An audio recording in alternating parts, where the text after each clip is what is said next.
Buenas noches, amados hermanos y amadas hermanas. Bueno, detrás de estos disfraces que tenemos que usar ahora, la verdad que no sé si nos conocemos o no. Si ya nos hemos visto en otro lado, qué lindo volver a verles. Y si nos estamos conociendo, qué lindo poder celebrar que estamos en el mismo equipo. Estamos en el mismo equipo. Así que me siento muy honrada de estar acá, de poder compartir. Son muy queridos, Billy, Inés, para nosotros. Reciban el cariño de mi esposo, de mi hijo. Y estar aquí, compartir lo que es sanidad, tiene como un sabor muy especial. Porque nosotros lloramos las mismas lágrimas que el pueblo. Pero en medio de esas lágrimas tenemos que servir. Y lo que le voy a compartir, ni siquiera me atrevo a decir que les voy a enseñar. Está habido en más de 3 décadas de trabajo ministerial, 34, va para 35, y en una vida entera, porque conozco al Señor desde la niñez. Así que mucho está habido en la experiencia práctica, una gran parte está habida en el dolor personal y otra parte está habida en los buenos libros y por supuesto en la preciosa palabra del Señor. Abran en San Lucas 4 para arrancar. No sé si mis técnicos allá ya están proyectando la primera. Proyectemos el título por ahora. Vamos a Lucas 4 a modo de arranque.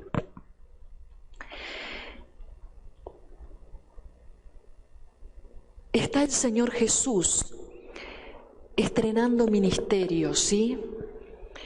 Lucas 4, verso 16 en adelante. Sé que son palabras que ya conocen, pero vamos a revisarlas hoy desde esta mirada, desde la sanidad. ¿Se escucha si está bien? ¿El volumen está bien? Perfecto. Me siento como que estoy tan lejana a ustedes y entiendo que será parte del protocolo, ¿no? Pero bueno, la idea es que nos podamos sentir así bien en familia. Si no les molesta, para mí sería un gusto. Me gusta estar cerca.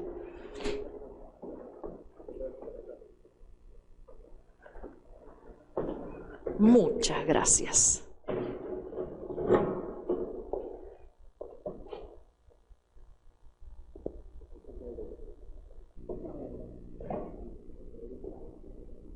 ¿Está? Ahí está. Muchas gracias. Ahora sí. Ahora se siente más cercano. Les decía, Lucas 4, el Señor Jesús está estrenando ministerio. Podría haber hecho una entrada a esa vida ministerial como hijo de Dios que era, resucitando un muerto en la sinagoga, sanando un leproso, abriéndole los ojos a un ciego, pero el Señor se presenta, toma el libro de Isaías, el rollo, y arranca leyendo esto. Dice, conforme a su costumbre, y se levantó a leer, final del verso 16, y se le dio el libro del profeta Isaías, y habiendo abierto el libro, halló el lugar a donde estaba escrito: el Espíritu del Señor está sobre mí, por cuanto me ha ungido para dar buenas nuevas a los pobres, me ha enviado a sanar a los quebrantados de corazón, a pregonar libertad a los cautivos y vista a los ciegos, y poner en libertad a los oprimidos, y a predicar el año agradable del Señor. Y enrollando el libro lo dio al ministro y se sentó. Reparen en esto, hermanos. Y todos los ojos estaban fijos en él. Y comenzó a decirles: hoy se ha cumplido esta escritura delante de vosotros. El Señor arranca ministerio, estrena ministerio, haciendo saber que Él había venido a restaurar corazones quebrados. Hablamos mucho como iglesia de lo que es la salvación, ¿verdad? aceptamos a Jesús y el Señor nos inscribe en su libro y es algo maravilloso tener vida eterna. Pero también la cruz y el sufrimiento de Jesús trae un bálsamo para sanar los corazones quebrados. Si nosotros somos lo suficientemente honestos unos con otros, como iglesia, como hermanos en la fe, ¿verdad que puede que tengamos años de creyentes, pero que todavía luchamos con el pecado, luchamos con adicciones, luchamos con celos, luchamos con envidia? Yo estoy hablando siempre en general para que de algún modo el saco nos entre a todos, ¿se entiende? Tal vez alguno luchará más con una cosa que con otra. Y entonces la pregunta es, si Jesús, según Efesios, viene a buscar una iglesia sin mancha y sin arruga, ¿se recuerda de ese texto? Y quiere una novia pura. Nosotros no nos hacemos la imagen de una novia que venga al altar a casarse con el vestido manchado, con, la cola de novia toda arrugada, ¿verdad que no? Viene preciosa, viene arreglada para la ocasión. Y esa es la figura que se usa para hablar de la iglesia, que el Señor viene a buscar una iglesia preciosa, preparada. Ahora, hermanos, con la mano en el corazón, ¿no le da la impresión que nos quedan arrugas de todo tipo y tamaño? ¿Que nos quedan manchas de toda índole todavía como cuerpo de Cristo? Y aunque sabemos que estamos salvos, todavía batallamos con profundas angustias, con duelos no resueltos, ¿sí? Y en estos días hablaba con una persona y me dice, Gaby, perdí mamá, papá y hermano en un lapso de pocos meses. Una hermosa mujer de fe, pero que está ahora procesando un duelo múltiple. Entonces, esto de la sanidad no es una varita mágica. No es que alguien ora por mí y me da un ataque de amnesia y ya no me acuerdo de todo el dolor que haya vivido. No es eso. Es Jesús ministrando cada aspecto de nuestro interior. Porque Jesús no tiene miedo de tomar contacto con nuestras miserias. Entonces, lo que yo les quiero plantear y que no sé si ya está en el título, por favor. El título plantea, y de hecho el título no lo inventé yo, se lo copié a un autor. Pero bueno, como no a todos les gusta leer y no todos tienen acceso a todos los libros, yo le voy a resumir algunos pensamientos que me parecen sumamente interesantes. Hermanos, no hay una espiritualidad sana si tenemos una emocionalidad que está enferma. Si nosotros no podemos crecer en la sanidad de nuestro ser interno, ese no crecimiento va a afectar nuestro nivel de santidad. ¿Se entiende? Porque somos un todo. Sí, a fines didácticos por ahí decimos, somos espíritu, alma y cuerpo. Pero la verdad que acá venimos en combo, ¿sí o no? Usted no dejó sus emociones afuera. Sí, somos ese ser íntegro, pero a nivel de emociones tenemos el registro intelectual de todo lo que nos ha acontecido, ¿sí o no? Tal vez tenemos la voluntad quebrada si hemos sido víctimas de mucho maltrato en la infancia. Y no es que no seamos salvos, ¿se entiende? Pero sí necesitamos revisar, a ver, a dónde el bálsamo del Señor, porque Él dice, me ha ungido para dar buenas nuevas, me ha enviado a sanar a los quebrantados de corazón. Y bueno, que yo sepa, el corazón no tiene huesos, pero sí lo tenemos quebrantado. Como estamos en un mundo de pecado, nos empezamos a lastimar a muy temprana infancia. Incluso hoy, por todo el adelanto científico que hay, hasta se puede probar lo que se llama sufrimiento fetal. ¿Sí? La ciencia, todo lo último que se va descubriendo, hermanos, lo único que hace es confirmar lo que nosotros ya tenemos en la Biblia. Hoy hasta se puede fotografiar, por decirlo de un modo sencillo, lo que pasa en un cerebro cuando uno tiene pensamientos alegres, optimistas, o cuando uno tiene pensamientos tristes. Cosa que hace muchos años atrás no se podía, pero la palabra ya nos enseñaba ese camino de pensar lo correcto. ¿Vamos bien hasta acá? Vamos a la primera placa, por favor. Quiero que miren ahí, fíjense. ¿Cuáles serían entonces esas características de una espiritualidad emocionalmente enferma?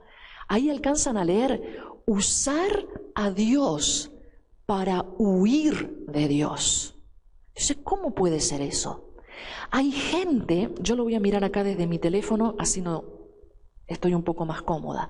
Hay personas que se llenan de trabajo para Dios y hacen cosas que Dios no ha pedido. Trabajar por compulsión.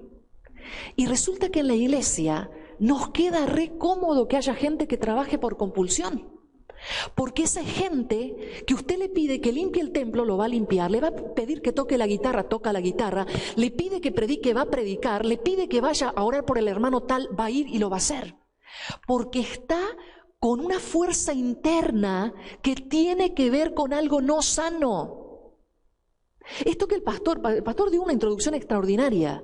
Necesitamos parar la pelota, revisar, reponernos y volver a la batalla. ¿Se entiende? De hecho, cuando los discípulos tenían un ataque de gozo impresionante por lo que estaban logrando, y vienen y le cuentan al Señor de los demonios, y el Señor, ¿qué les dijo? Alégrense que el nombre de ustedes está en el libro de la vida. Y en una ocasión el Señor dice: venid vosotros aparte. ¿Y qué? Y descansad. El trabajo hecho por compulsión, tarde o temprano, no va a dar resultado. ¿Se entiende esto? Entonces, como yo sé que si voy a estar en comunión con Dios, el Señor va a poner el dedo a donde me duele. El Señor me va a hacer notar que tal vez no me puedo relacionar de forma adulta, de forma madura, porque hay una experiencia traumatizada en mis emociones. Como yo le estoy hablando a puros líderes, me siento en la confianza de dar ejemplos fuertes. No estoy hablando con bebés en el Evangelio. Pero vieron que a veces uno ve personas que son adultas, en la cronología son adultos, pero que en el modo de relacionarse tienen un modo infantil. Que no me saludó, entonces de alguna manera le hago notar y me aíslo o se la cobro de alguna manera. Esa es una conducta infantil y es muy probable que sea un comportamiento que nace en algo que no está sano. Porque cuando usted está sano, ¿qué interpreta si el otro no le saludó? Primero, no somos el ombligo del mundo, ¿sí? Así que si nos saludan, gloria a Dios.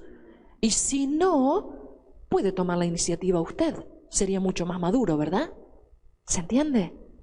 Entonces, cuando nosotros necesitamos revisar ese tipo de cosas, y cuando yo estoy todo el día corriendo para Dios, no me sereno, entonces el Espíritu Santo no puede meter el dedo en esos espacios que necesitan sanidad. Como es doloroso volver a revisar. ¿Quién quiere revisar capítulos de dolor? ¿A usted le gusta? A mí no. Pero es necesario. ¿Saben cómo entré yo a estudiar e investigar los temas de sanidad? Yo siempre predicaba Antiguo Testamento. Cuando era jovencita, amaba la historia bíblica del Antiguo Testamento y tenía una gracia dada por Dios para contar la historia y de alguna manera yo la invocaba, por gracia del Espíritu Santo, para que tuviera actualidad. Y un día, una compañera de milicia, varios años mayor que yo y muy entrenada, me dijo: me bendice mucho, me edifica mucho como predicas, pero y soltó sobre mi vida una pregunta que desenmascaró el dolor que yo tenía tapado voluntariamente, porque era muy difícil de afrontar, tapado con años y con mucho esfuerzo ministerial. Su sola pregunta, guiada por el Espíritu Santo, abrió la catarata de dolor que necesitaba ser sanada. Es una mujer que admiro mucho y ojalá Dios me conceda volver a verla aquí en la tierra. Está en Estados Unidos ahora. Y ojalá le pudiera hacer saber lo que ella en obediencia a Dios permitió que arranque. Y tuve que revisar mi vida. En realidad no me costó mucho trabajo, yo sabía a dónde estaba el problema, pero era demasiado duro de afrontar. Pensaba que con servicio y servicio y servicio se iba a resolver. Y los dolores grandes de la vida no se resuelven con servicio, hermanos. Solo los puede sanar el Espíritu Santo. Ella fue una herramienta respetuosa, maravillosa, para acompañarme en ese proceso. Por eso los quiero invitar, vale la pena. Hoy les habla una mujer que ya está recorriendo la 5ª década de su vida. Tengo en mi haber experiencias durísimas. Pero ¿saben qué? Cada vez que me despierto y me siento viva, me vuelvo a consagrar al Señor. Y quiero poder aprovechar todo esto para ser de bendición. Y yo sé que a veces hay temor, y dentro de algunos círculos religiosos hay mucho temor. Ay, esto de la sanidad, ¿no será algo que estamos como tomado con pincitas de la psicología y nos van a apartar del Evangelio? Hermanos, por supuesto que está ese riesgo si usted no es sabio. Pero yo tengo la evidencia, siempre digo, la evidencia más fuerte para mi propia persona es haber conocido mi antes y mi después. Yo era una trabajadora compulsiva en el reino. Intentaba ganarme el amor de Dios. Y usted me dice, ¿y ahora trabaja menos? No, trabajo más, pero trabajo desde otro lugar. ¿Qué quiere que le diga? ¿Quién me quita el ataque de gozo de volver a compartir un mensaje más para darle gloria a Jesucristo? ¿Se entiende esto? Entonces ahí tienen como ejemplo, a ver si, esperen un poquito que acá se me cerró el power. Entonces, hacemos cosas que Dios no pidió, trabajar por compulsión, usar versículos para apoyar lo que me conviene. ¿Ha visto gente que parece que toma el versículo que le calza para apoyar su modo de abordar la vida? ¿Sí? Se ve muchísimo eso, y esa es una característica de una espiritualidad que está emocionalmente enferma. Hermanos, sanidad y santidad tienen solamente la T como diferencia. Nada se parece más en cuanto a las letras, nada se parece más a la cruz que una T, ¿verdad? Bueno, esa cruz que compró tu salvación es la que también compró tu sanidad. Sea de experiencias traumáticas, sea de relaciones interpersonales duras, sea de una crianza marcada por la violencia verbal, la violencia física. ¿Saben qué? Estaba investigando en este tiempo, y por eso me emocionó mucho la invitación del pastor. Una psicóloga brasilera que lleva muchos años ya predicando el Evangelio y usando su consultorio para restaurar hermanos y hermanas en Cristo, sobre todo personas que han sido víctimas de abuso sexual y personas que luchan con la adicción sexual y con la lucha de identidad sexual. Ella hizo como una introducción en uno de sus libros y dice algo así, que a mí me parece una foto de la iglesia, no importa de qué país estemos hablando. Y ella dice esto: nuestras bancas están llenas de personas que sufren. Muchas lo hacen en silencio porque tienen miedo de hablar de sus heridas y de ser rechazadas. Otras piensan que van a ser acusadas de tener algún pecado oculto para explicar las dificultades por las cuales se están atravesando. Y otras han recibido la instrucción de orar más, de leer más la Biblia, de confiar más en Dios. Y como eso no resolvió el problema, simplemente piensan que la vida del cristiano es eso y que tienen que aguantar su cruz. Y otras simplemente se esfuerzan por cumplir reglas, eso es el legalismo, y hacer como que la santidad sea que yo hago por fuera todo lo que hay que hacer. ¿Verdad que hemos visto esto? Entonces, ¿cómo evitar caer en eso? Si ahora pensemos en nosotros. ¿Qué hago con el dolor? ¿Qué hago con la decepción? ¿Qué hago con la tendencia a un pecado en particular? Cada uno tómelo para su propia persona. A ver si tal vez a nivel relacional tengo la tendencia a que si algo no me gusta me aíslo. Eso ya me está diciendo algo. Si frente a lo que alguien me dice respondo de forma autoritaria. Si tengo que entrar a un lugar a los gritos para decir acá estoy yo.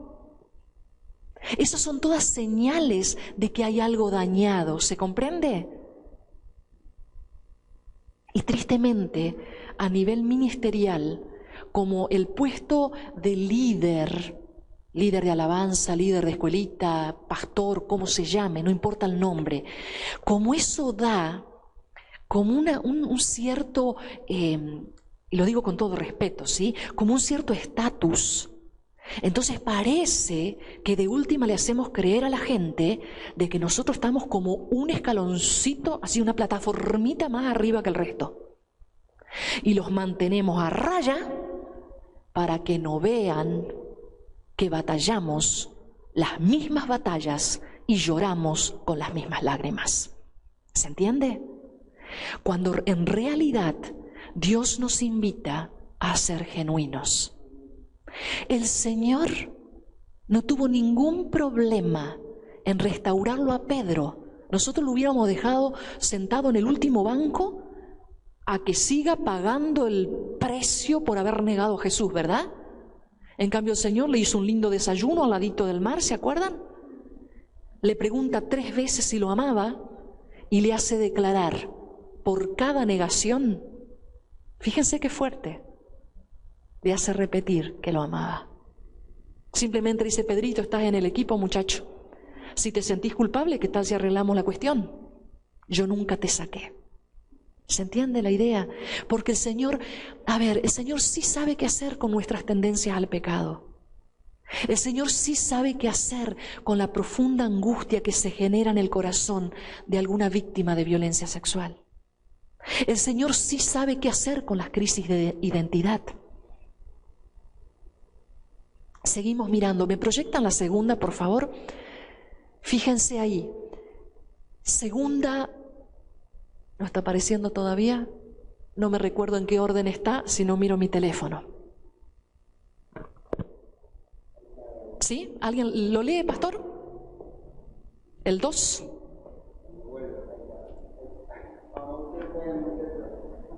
Ahí está.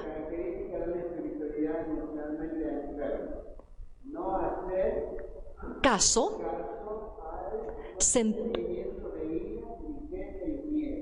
Wow, esto es muy fuerte. Los puntitos que vamos a ver tienen que ver con la emocionalidad enferma. Esto que yo tengo que ocultar el verdadero estado de ánimo. ¿Ha escuchado eso? Si vino, es más, hay un corito. Si vino con la cara larga, ¿se acuerda? Jesucristo se la va a cambiar. Claro, se ve que yo soy muy vieja ya en el...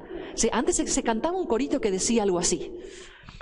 Y la verdad es que si usted vino triste, el Señor no tiene ningún problema en que usted traiga su cara triste. Porque tiene que haber una concordancia. Si yo tengo el corazón triste, lo correcto que es que mis gestos también lo indiquen. Por supuesto que voy a saber en qué lugar decirlo. ¿Se entiende? Si justo me toca predicar, yo no voy a usar la mitad de la parte del sermón para contarles sobre mi estado anímico, porque ahí estoy en la función de darle palabra. Pero si después la hermana me pregunta, ¿y cómo está, pastora? ¿Qué es lo correcto? Hacerme cargo de mi estado. Si yo tengo que esconder el miedo, si tengo que esconder la tristeza, eso no es sano. Al ser humano lo va enfermando eso de vivir una imagen. Y tristemente en la iglesia muchas veces se manejaron así las cosas. Por ejemplo, en los duelos. ¿Y cómo va a llorar, hermana, si su ser querido ya está en la gloria? Ya sabe que su ser querido está en la gloria. Pero acá, el proceso de pérdida hay que llorarlo. Y cuando lo lloramos, cuando lo hablamos, cuando lo procesamos, después nos podemos reponer. Y tal vez después de un tiempo puedo hablar de mi pérdida sin estar llorando. ¿Se entiende? Eso es lo sano. Lo otro es negar nuestra humanidad. El mismo Señor Jesucristo manifestó toda gama de emociones cuando estuvo en la tierra. Cuando estuvo enojado, lo manifestó. Cuando estaba contento, lo manifestó. Y frente a la tumba de su amigo, se permitió llorar. Y llorar abiertamente como para que todos lo vieran y lo notaran. Y eso que lo estaba por resucitar a los pocos minutos. ¿Se entiende? ¿Vamos bien hasta acá? ¿Sí? ¿Se sienten identificados con esto? La idea es que nos sirva a todos, hermanos, no que sea así como un monólogo acá, vernos identificados, porque puede que algún punto sea lo que esté entorpeciendo tu crecimiento y tu efectividad como líder. Nadie quiere abrazar a una columna, ¿verdad? Si usted no va a abrazar una estatua, usted quiere abrazar a un ser humano. Cuando nos abrazamos desde nuestra verdadera humanidad y comprendemos el dolor del otro se siente apoyado. A veces solemos decir que los pastores estamos muy solos, pero estamos solos cuando no hemos compartido nuestra humanidad. Cuando somos sinceros y nos permitimos llorar y la gente ve que el líder llora, que el líder sufre, que el líder tiene problemas. Sí, es ser humanos, ser genuinos. Esto que les estoy compartiendo es el resultado de un largo tiempo de análisis en la vida de un pastor de Estados Unidos. Y él estaba muy volcado a todo lo que era el desempeño y le iba muy bien. Y llegó un momento de su vida que su familia era un caos. Y en un momento su esposa se plantó y le dijo, yo a tu iglesia no voy más. Imagínense qué duro. Y a partir de ahí, con esa confrontación dada por su propia esposa, ellos comenzaron a recorrer un camino de sanidad. Y eso terminó en unos cuantos libros que bendicen a multitudes. Entonces, Dios nos regaló los sentimientos. El sentimiento es como un semáforo que te está diciendo algo. Si vos te sentís triste, revisá por qué. Vamos con otra emoción que es bastante difícil de manejar. ¿Cuántos de ustedes tienen momentos en que se sienten enojados? Solo yo parece. 2, 3, somos unos cuantos seres humanos acá. Gloria a Dios, me siento más tranquila.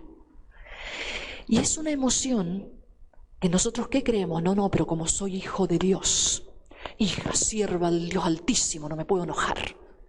Señores, el enojo es una de las emociones que puso Dios en nosotros como criaturas y son el semáforo que indica que algo necesita ser revisado. Algo te enoja. Y si me decís que estás enojado casi todos los días, te puedo asegurar que hay algo importante para revisar. Algo fue violentado, algo fue lastimado. Por supuesto que puede ser que sea un patrón de conducta aprendido en la niñez porque vimos los gritos de nuestros mayores. Pero eso no nos hace deslindar responsabilidad, cuidado. Nosotros necesitamos hacernos cargo. Yo tuve que revisar mi vida y aunque no era culpable del dolor más grande que tenía, necesitaba entrar en un proceso profundo de perdonar, de revisar cuánto había perdido por esa historia de dolor. Y no lo pudo hacer otro por mí. Esa hermana pudo preguntarme, pudo orar, pudo dolerse conmigo, pudo llorar conmigo, pero a mí me tocó tener la valentía de volver a revisar la historia. ¿Se entiende? ¿Se acuerdan cuando en Juan 5, el paralítico de Betesda, el Señor cuando lo sana le dice, levanta tu camilla y vuelve a tu casa? Sí, a ver, hacete cargo, papito, te acabo de sanar las patitas, pero ahora la camilla la llevas vos. Hasta ese momento lo llevaban y lo traían. Se acostumbró a vivir con la misericordia ajena. Le quedaba cómoda la posición de víctima. Hermanos, esa es la peor posición en la que nos podemos acostumbrar.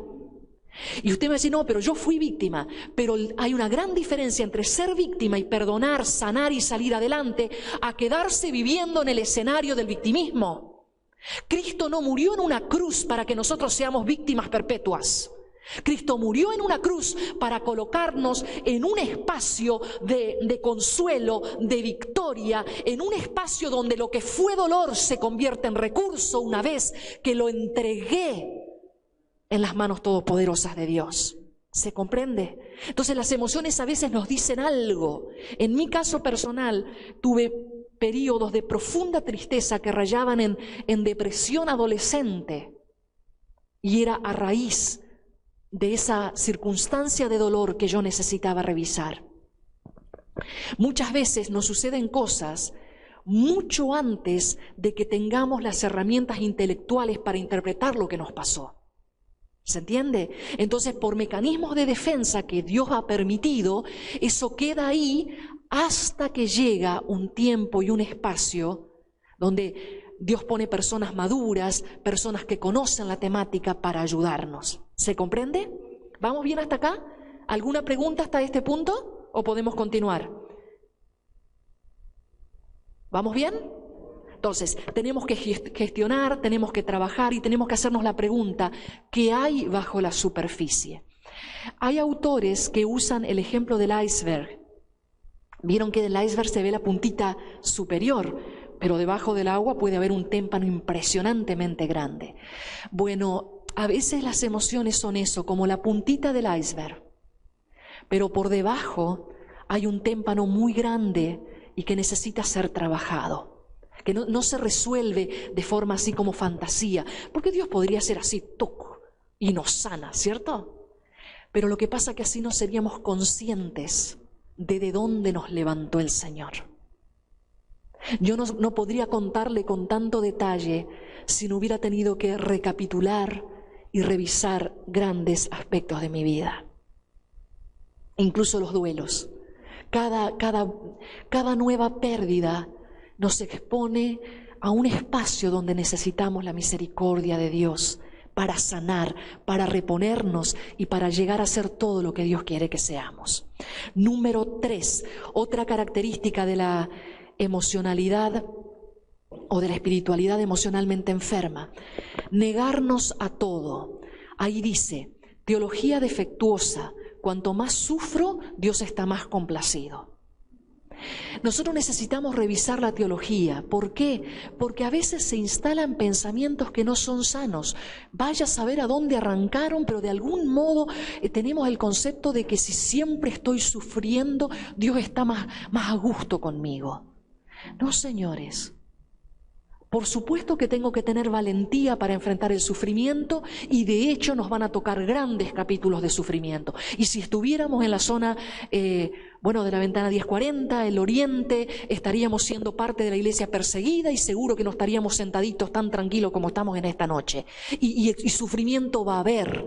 Pero eso no quiere decir que Dios quiere que permanentemente estemos en ese estado. El Señor envió a Jesucristo para que nosotros también podamos disfrutar la vida, ¿se entiende? Entonces, sí tenemos que renunciar a lo que es pecaminoso, a lo que no está correcto, a lo que, nos hace daño, a lo que está catalogado como pecado. Pero necesitamos enfrentar. No podemos negar todo.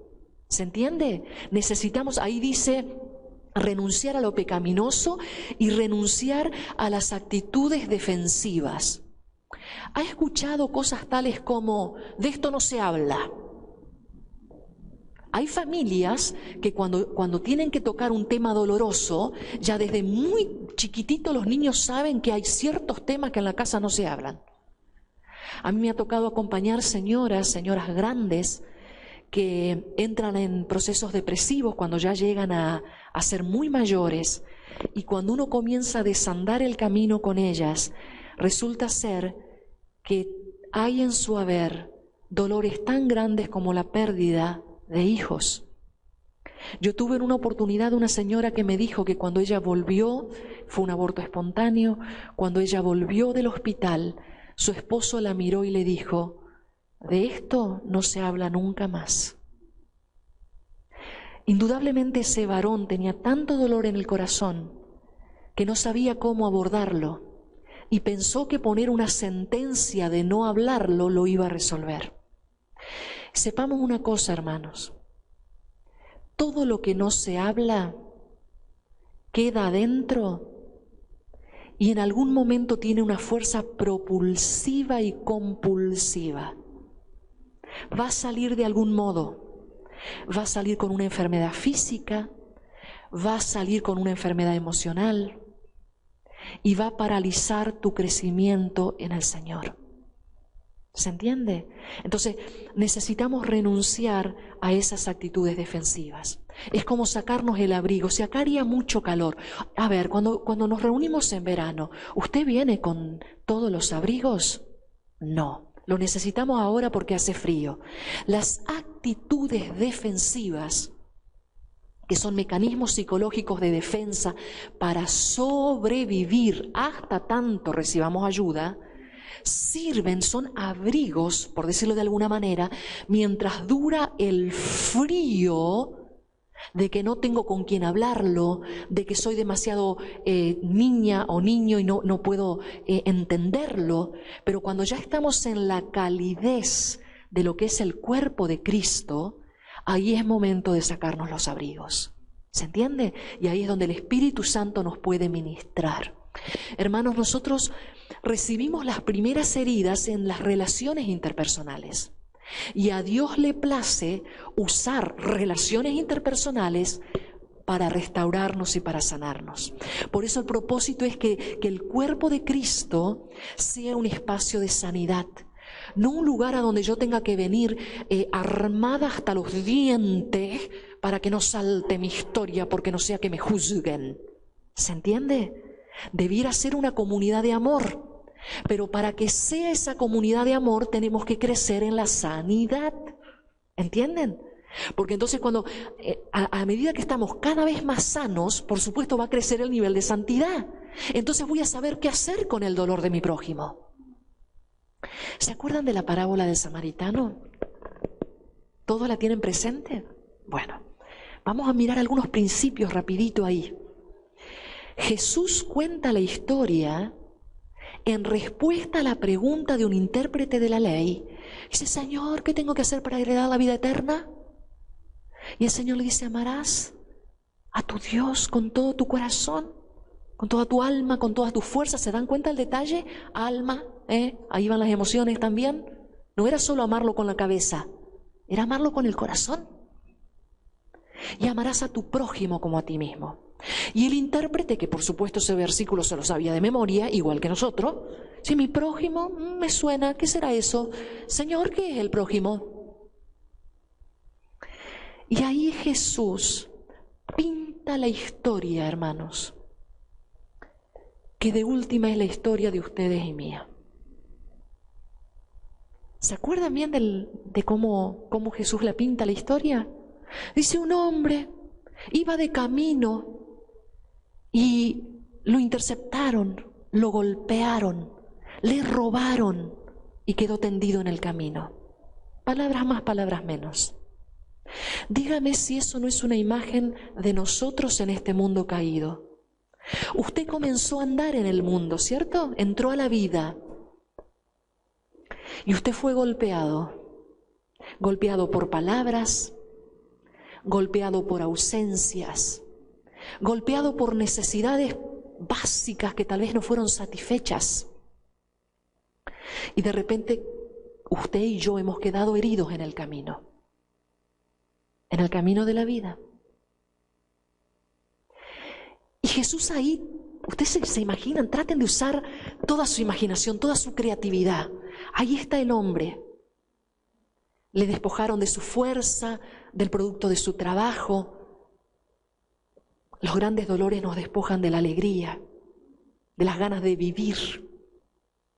Y está ahí tiradito, expuesto al sol del desierto. No puede salir de ahí solo. Tomen nota de esto, hermanos. No se puede sanar solo. Se necesita Dios y se necesitan canales humanos. Y entonces Jesús va contando la historia. El intérprete ya tiene los ojos grandes como huevo frito porque la historia lo está impactando. Y hace entrar a la escena ¿quién es el primero que llega? Un sacerdote. Yo creo que el que estaba tirado en el camino, si podía ver alguito ahí con su carita lastimada, habrá dicho, es mi día de suerte. Me lastimaron, me robaron, me maltrataron, pero ahí viene mi ayuda. Y resulta ser que el sacerdote dice, viéndole, ¿qué hizo? Pasó de largo. Por supuesto que debe haber alguna buena explicación doctrinal, que el sacerdote no quería tocar, por ahí era un cadáver y no sé a qué sería impuro, ¿verdad? No podía ir al templo a ejercer sus funciones, etcétera, etcétera. Yo no quiero dar esa explicación, esa usted la estudiará con el pastor en otro momento. ¿No será, hermanos, que las heridas del hombre que estaba en el camino eran un espejo de las heridas que tenía el sacerdote, perfectamente cubiertas en sus túnicas ministeriales?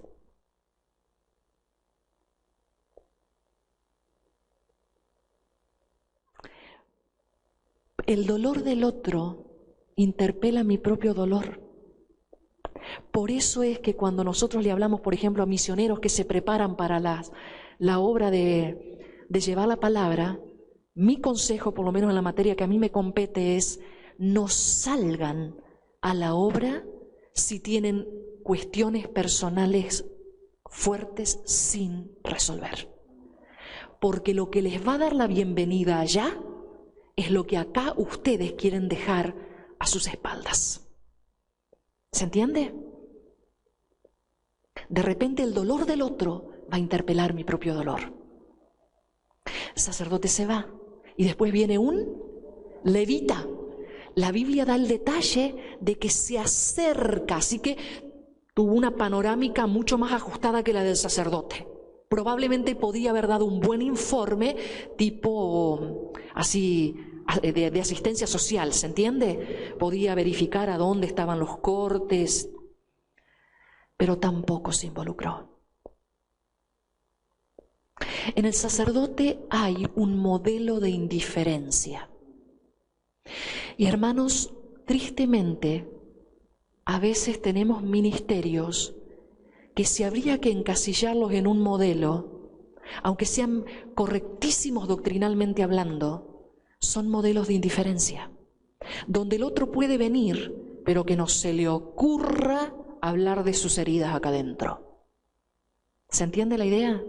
Porque no sabríamos qué hacer con eso. Más vale que se ponga la túnica de santidad antes de entrar. Y hacemos como que todos acá no luchamos con la tristeza, no luchamos con la depresión, no luchamos con la identidad sexual, no luchamos con las adicciones, no, nosotros comemos todo sano, no. ¿Se entiende lo que digo? Es fuerte, ¿no?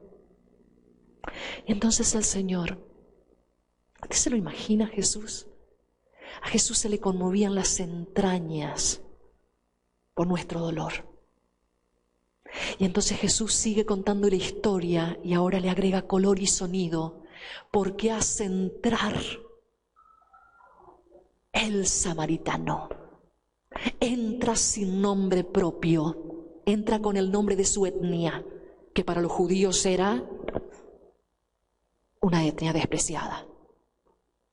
Y hete aquí que el despreciado, como no tenía nada que perder, vio el dolor y se acercó. Traía con él justito aceite y vino. Mire qué cosa, ¿no? Vendó las heridas, las limpió, se acercó lo suficiente como para tocar el dolor. Y lo refirió a un espacio de cuidado. Y esto a mí me parece que es una historia tremenda para la sanidad, hermanos. Porque nosotros podemos ser como ese samaritano. El modelo del samaritano es el de la entrega. Lo que tengo, te doy. ¿Y saben qué? Probablemente el samaritano no podía hacerle la atención completa, por eso lo dejó en el mesón. Tal vez muchos de nosotros no podamos hacer la atención completa, pero sí podemos hacer ese primer pedazo. Podemos abrazar, podemos dejar que la persona llore, podemos escuchar.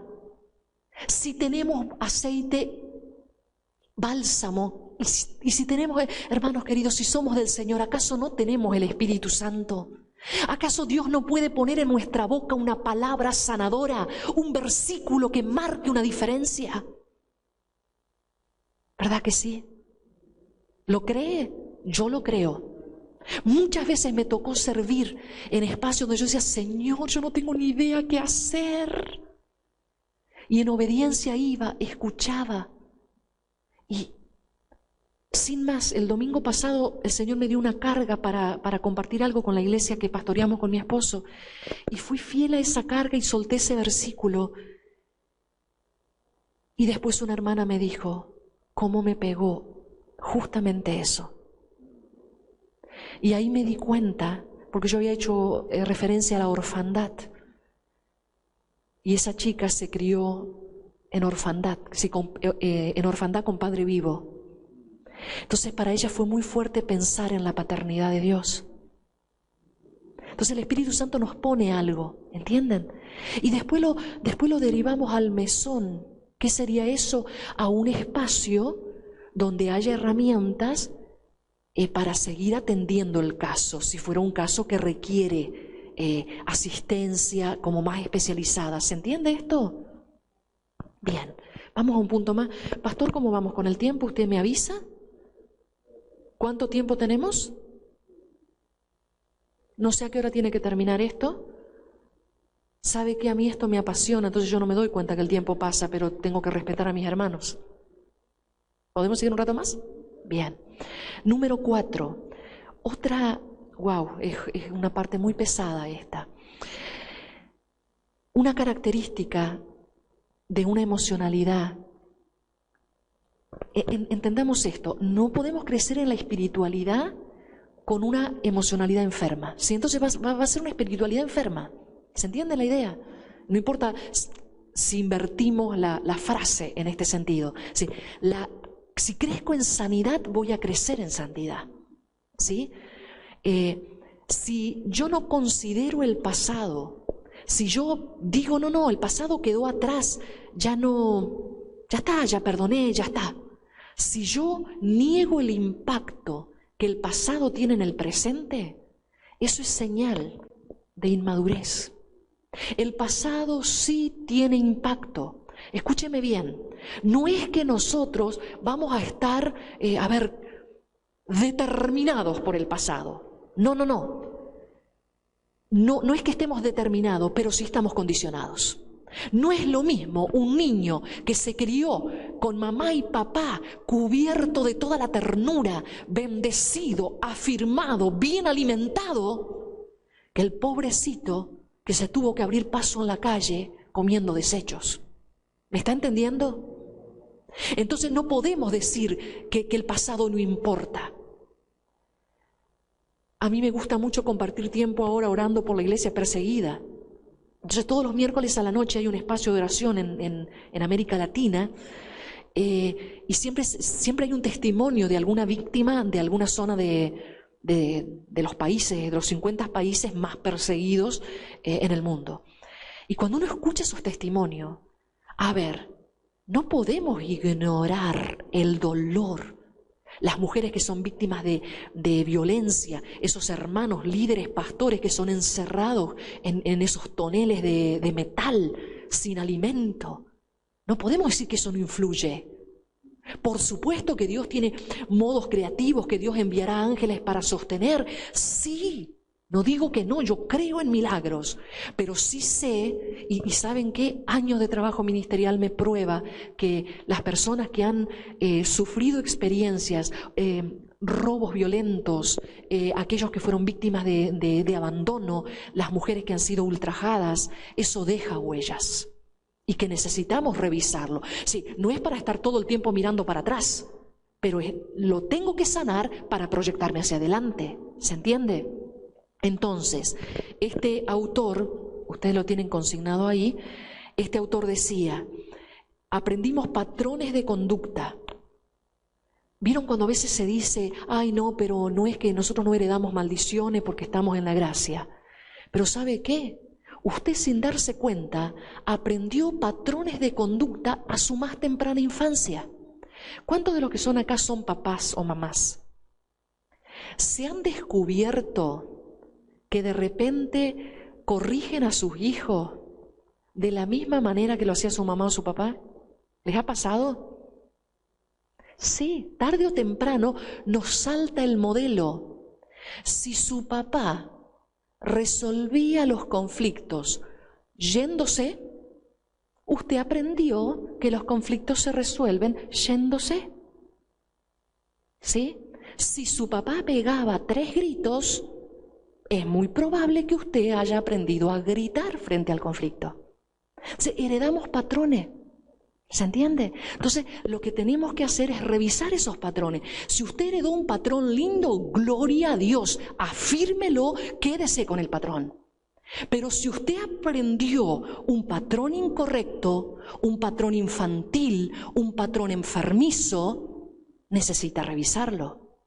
¿Saben que estaba investigando un material de esta psicóloga cristiana de Brasil, que ya lleva varios libros escritos y tiene un compromiso muy fuerte con la madurez, con el crecimiento de la iglesia? Ella decía que lo que veía constantemente en el consultorio era que cómo se iban repitiendo patrones aprendidos, por ejemplo en la alimentación. Es bastante natural que si un niño se cría viendo botellas de alcohol sobre la mesa, termine usando alcohol. Así con la droga, así con el manejo del dinero. Entonces, hay patrones que aprendimos y necesitamos revisarlos. No todos los patrones fueron bien aprendidos. Otra cuestión más, ahí lo tienen. Revisar el pasado para liberarnos de conductas enfermizas y destructivas. Resolver las cuestiones a los gritos. Creer que el conflicto es incorrecto. Eso es un error. Conflictos van a haber. Necesitamos aprender a manejarlos. Vamos con uno más, así no se hace tan largo. Son 10 puntos que elaboró este autor, pero vamos a ver 5 en esta noche. Dividir la vida en secular y sagrada. ¿Sabe qué? Es tan santo estar acá tocando la guitarra como estar trabajando para mantener a tu familia. Es tan santo que yo les comparta esto como lo que voy a hacer cuando vuelvo a mi casa, que es ponerme el delantal y ver que le doy de comer a mi gente. ¿Se entiende? Sí, esa división, ¿y por qué es importante que lo tengamos en cuenta? Porque a veces parece que lo que hacemos en la iglesia es todo santo, pero después voy a casa y parece que limpiar mi casa no fuera santo. ¿Y saben qué? ¿Saben la cantidad de veces que Dios me da el mensaje que voy a enseñar y me lo da mientras limpio mi casa? Porque déjeme decirle que aunque enseño muchísimo, la mayor parte de mi tiempo es en tareas domésticas. Porque soy mamá, porque soy esposa, porque soy ama de casa, porque soy una mujer común y corriente como cualquier otra. Y aún los pastores que pasamos tanto tiempo sirviendo y ministrando, la mayor parte del tiempo es rutina cansadora, pero que es tan santa como pararse a predicar. Y esa división de secular y sagrado es la que hace que a veces estemos como divididos. ¿Se entiende? Entonces en casa pego unos cuantos gritos, pero acá uso la moderación. ¿Se entiende? Si estamos integrados, vamos a ver que vamos a ser más santos en nuestra casa también. Si nos permitimos esto de ver qué me pasa. En estos días estaba acompañando a una persona que lucha con ataques de ira. Entonces estoy acompañando a revisar. Hay patrones en la infancia, los modelos que recibió eran modelos de violencia. Y están tan internalizados, nunca se había puesto a pensar que eso lo aprendió mucho antes de tener madurez para cuestionar el modelo. ¿Se entiende? Ahora, si tuviéramos que simplificar, este autor da varios conceptos más que, bueno, por ahí los podemos revisar o quedan grabados y el pastor se los puede compartir. ¿Qué necesitamos hacer? Primero, hacer un diagnóstico. ¿Vio como cuando uno va al médico y el médico le hace 50 preguntas para ubicar a ver cuál es lo que a usted le pasa? Bueno, a nivel emocional también hacemos diagnósticos. Revisamos, a ver, ¿qué me pasó en la vida? Pero no estoy hablando de una ida hacia atrás llena de morbo. No. Es una mirada sana. Hacernos cargo de nuestra vida. Quienes somos hoy incluyen todos los capítulos de nuestra vida. Somos fulano de tal, fulana de tal, hija de, hijo de. ¿Y por qué es importante eso? Porque usted trae una historia. Usted trae un legado. Usted trae historia familiar. Y necesitamos revisarla. De hecho, los patriarcas necesitaron revisar la historia, porque de repente repitieron los patrones de una manera impresionante. Fue solo cuestión de tiempo cuando vuelve a saltar el modelo. ¿Se acuerda de Jacob? Jacob se escapó porque le mintió al padre, y al nuevo espacio donde fue a construir su vida, el suegro se encargó de mentirle todas las veces que pudo. Y Jacob recobró la gracia de su lugar como patriarca de Israel cuando retorna, y previo al encuentro de su hermano él tiene esa tremenda lucha y ese tremendo encuentro con Dios, y el Señor le cambia el nombre porque su nombre estaba asociado al engaño. ¿Se entiende? Y tuvo que recorrer el camino de la reconciliación con su hermano. Entonces necesitamos un diagnóstico, y un diagnóstico sano, un diagnóstico certero. Y después necesitamos tomar tiempo para reparar lo que quedó dañado. Si tenemos que ver cómo nos afectó la historia, afectó nuestras relaciones interpersonales, afectó la mirada que tenemos de nosotros mismos. Porque todo lo que es maltrato afecta la autoestima. Y usted nunca será un varón, una mujer con una autoestima saludable. ¿Qué es la autoestima saludable? Usted no tiene que estar por encima de nadie, pero tampoco usted es una alfombra. La medida justa. La verdadera, esa humildad de reconocer quién es usted en Dios, qué tiene para dar. Si no, siempre se va a colocar en un espacio, si tiene una autoestima baja, incorrecta, enferma, usted se va a sentir como una langosta y resulta que el Señor lo tenía usted en cuenta para ir a conquistar la tierra prometida. Pero por otro lado, si tiene un ego lleno de pecado y de orgullo, el Señor tampoco lo va a poder usar, porque el Señor resiste a los soberbios. Y las dos son una muestra de algo dañado. ¿Se entiende? ¿Qué es lo correcto? Esa medida sana. Sin Dios somos nada, pero al mismo tiempo somos tanto que dio su vida para salvarnos. ¿Se comprende? necesitamos reparar lo dañado, sea a nivel interno, sea a nivel relaciones interpersonales. Y recién ahí estamos en condiciones de crecer hacia esa madurez a la cual el Señor nos llama. La verdad que podríamos tener un retiro de muchos días con estos temas. Nunca se termina. Llevo años leyendo, estudiando, y por ahí vuelvo a pasajes que sé desde mi niñez y de repente cobran nueva vida con estos temas. Yo solo voy a cerrar con una porción antes de orar. Vaya conmigo al Salmo 129 y vamos a revisarlo un poquito. Yo tengo acá la Reina Valera. Dice así, es un salmo que me encanta, la verdad que hacía rato que no lo usaba. Dice así, mucho me han angustiado desde mi juventud, puede decir ahora Israel. ¿Qué le parece si ahora usted pone su nombre ahí? ¿Sí? Vamos a permitirnos, ¿sí? Ya sabemos que Israel es el Israel de Dios. Nosotros estamos injertados en ese olivo verdadero que es Israel. Pero ahora por un momento vamos a pensar en nosotros. Mucho me han angustiado desde mi juventud, mas no prevalecieron contra mí. Sobre mis espaldas araron los aradores, hicieron largos surcos. Si ustedes no son de campo, esta figura tal vez no les diga mucho. Pero los que nos criamos en zonas rurales, tenemos la memoria de la tierra abierta por los discos de metal que tiene el arado. La tierra arada tiene un aspecto muy especial. Es tierra rota.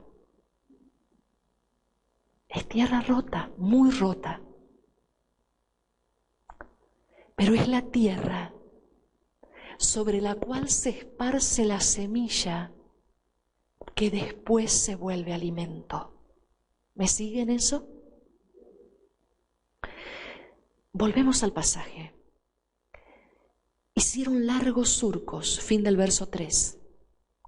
Pero el versículo 4 entra con esto. Jehová es justo, cortó las coyundas de los impíos. Y acá es un castellano que no usamos nunca, ¿verdad? Usted no dice coyundas. ¿Usted qué dice? Soga, cuerda. No sé si alguno tiene ahí una versión, traducción viviente o algo que me lo traduzca. ¿Cómo lo lee? Cuerda, ¿sí? Violas fuertes.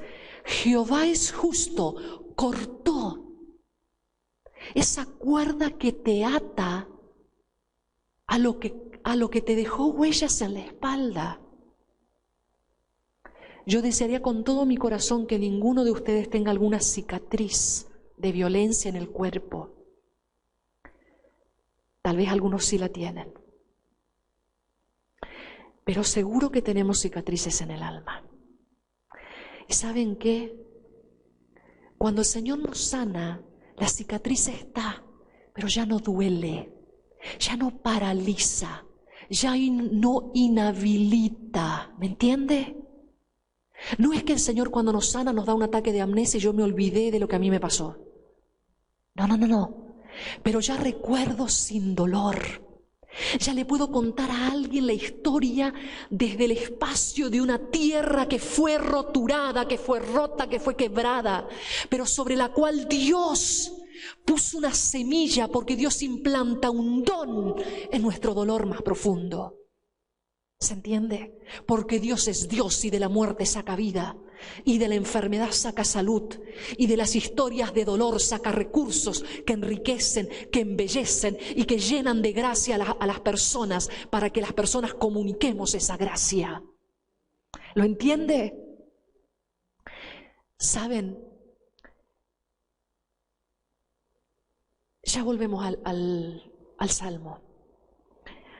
Hace más o menos un mes atrás me tomé el tiempo de escuchar un audiolibro escrito por una sobreviviente del Holocausto nazi.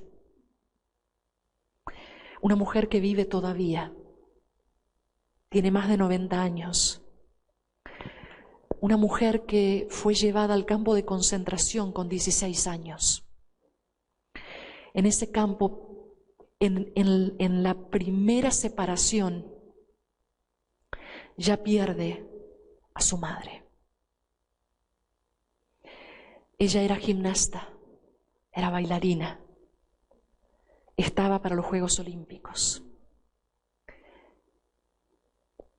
Por ser judía, no le permitieron quedar en el grupo olímpico. Y ese fue un gran duelo en su corazón. Y sobre ese duelo, una noche, los apresan, los llevan hacia... Estoy resumiendo la historia, tiene mucho detalle, mucho dolor. Pero esa niña eligió sobrevivir.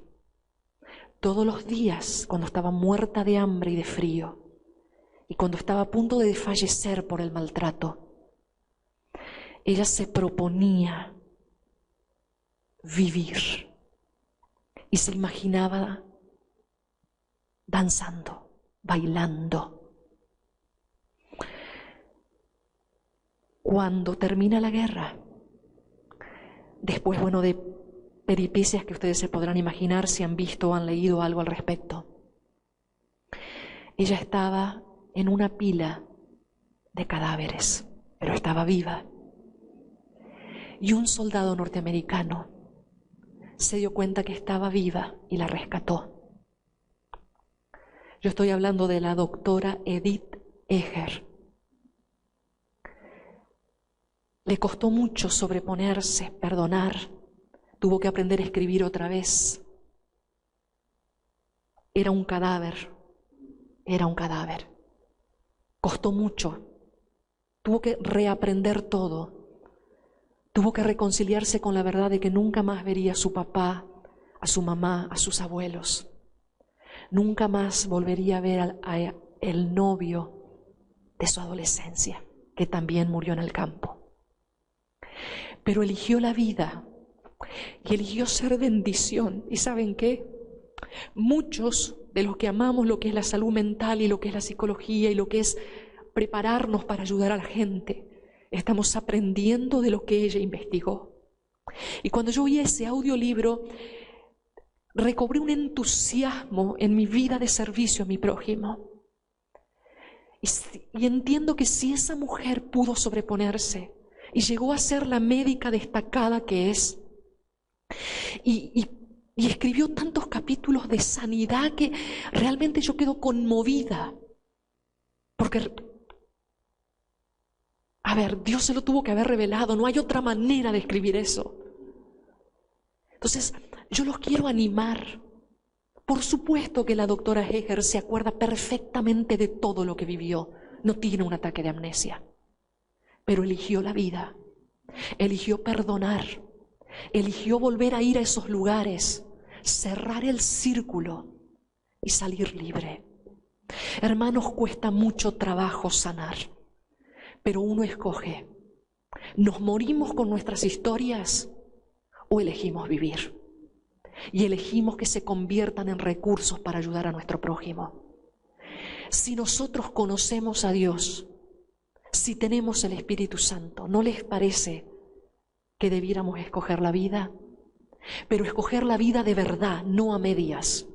No ese barniz de religiosidad de que voy a la iglesia para que me duela menos.